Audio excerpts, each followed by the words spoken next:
I do have a team. It's right now in the coronavirus pandemic. They're not together. Everybody's working from home. 4 people that are working the corporate trick philosophy. I have another team of people that are working on the trick philosophy for parents.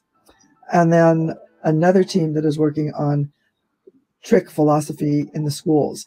So one of the things that I'm writing about these days is how to deal with the coronavirus when your kids are at home all the time. And what should parents be doing? And I think it's not been very successful here in the US. About 50% of kids don't go to school. They don't go online. They just don't. Or if they do, they mute themselves or they do crazy things.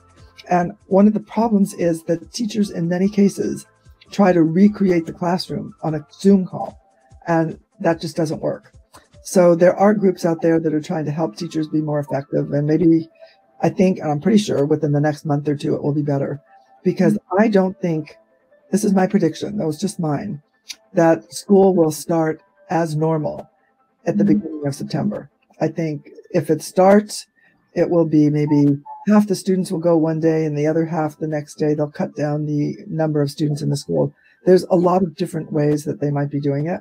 Whenever you make big changes like that, it's really hard for people to be effective. One thing I can say, though, is I have been really impressed with how the countries in Asia have dealt with this. China was very smart. All right, it was some kind of a mistake in the first place, but aside from that one mistake, it could have happened anywhere in the world because a lot of places are investigating infectious diseases. They don't have any cases now. Yeah. Singapore was very smart. Korea, also very smart. The reaction in Asia has been logical. Everybody comes together. There's no fighting about how to go forward. Whereas in the US, if you're watching what's going on in the US, it's political. Vice President Pence, he went into a hospital without a mask. He just walked in like it was a spring day. It's really a crazy situation. This is something that we should be working on together as a team. And I think the Asian countries have shown how effective it can be. And us also in Germany is very effective.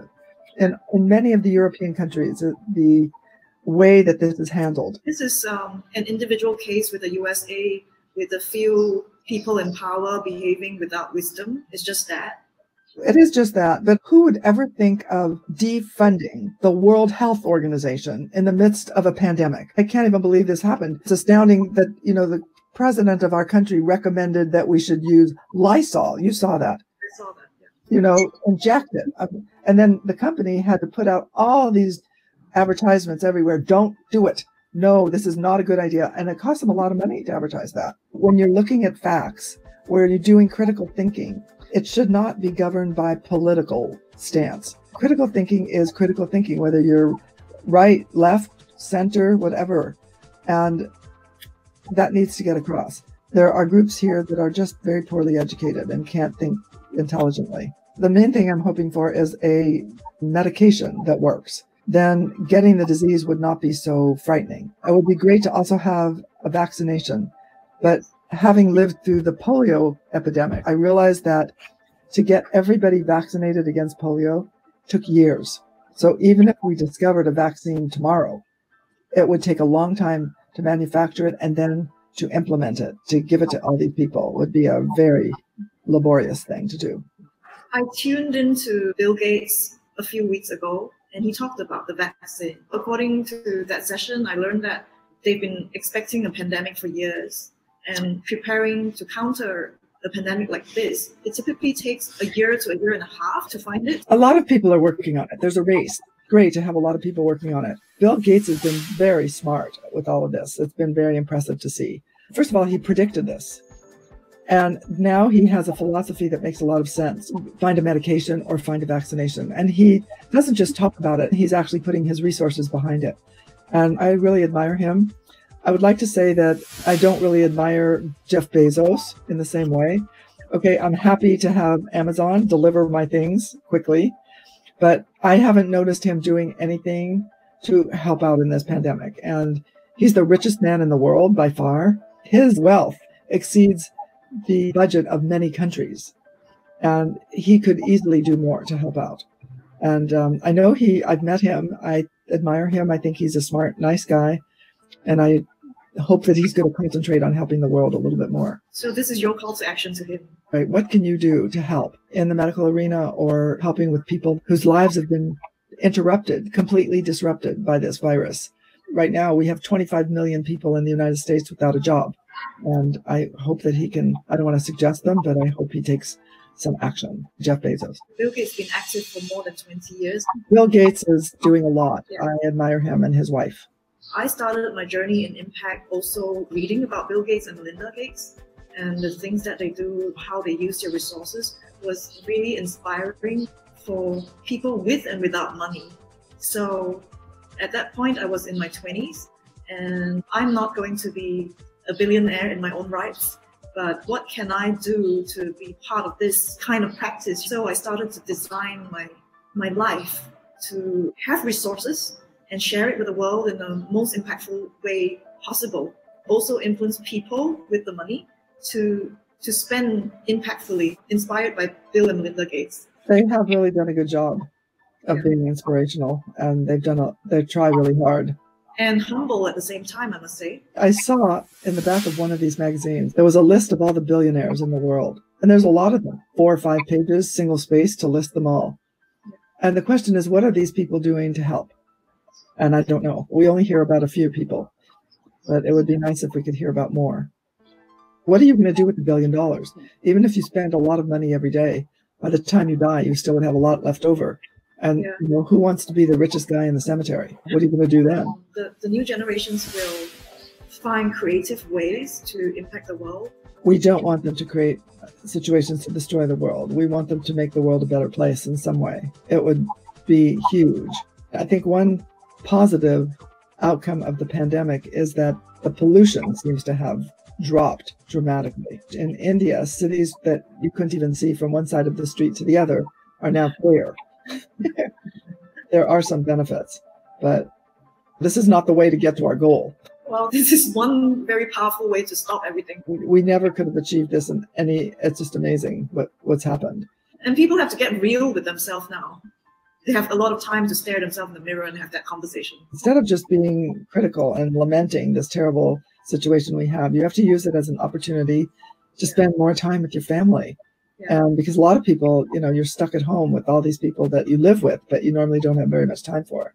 And then even if you're not stuck at home with them, you can do a Zoom call with your relative. Everybody's got a lot of time now.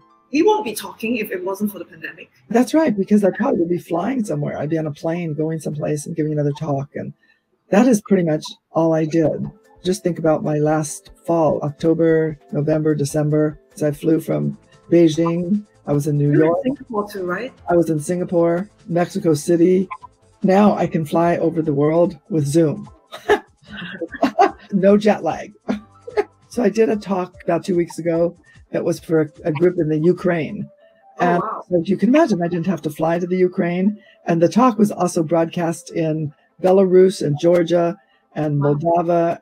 It was really kind of amazing. And I was here at my house. I had a translator, and it was translated into 5 different languages simultaneously. It was a very unusual experience for me. For me, it works better to get my message out more easily without a lot of effort. I appreciate that. I do miss seeing people, but honestly, I think I would trade this online version in any case because it's so stressful on your body. Fly to New York, it took 5 hours each way. Yes. And then I'd give a talk in New York for maybe an hour and a half or 2 hours. Spend the night there. There's all kinds of other things, suitcases, and they lose things, and oh my God. So it's just so much easier this way. On a webinar or on a podcast, why not do it that way? My goal is the message. So you can watch it live or you can watch it asynchronously. And asynchronously, I think, is the best. When it's live, it doesn't work out so well. So people will be able to watch it whenever it's convenient for them. That's just great.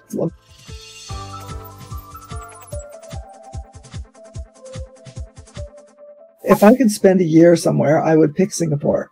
It's beautiful. The people are friendly and sensible. And then I can travel all over Asia. It's a central location. It's just a beautiful city.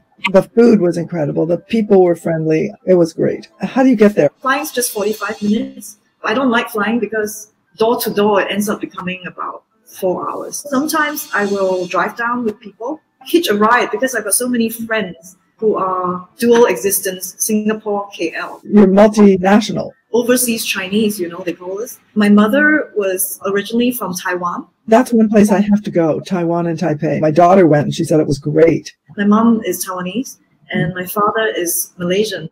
I want you to know I was in Kuala Lumpur. Whoa, when? A long time ago. You were a little kid. Okay. And I drove with my husband. We drove all over Malaysia. What? Yes.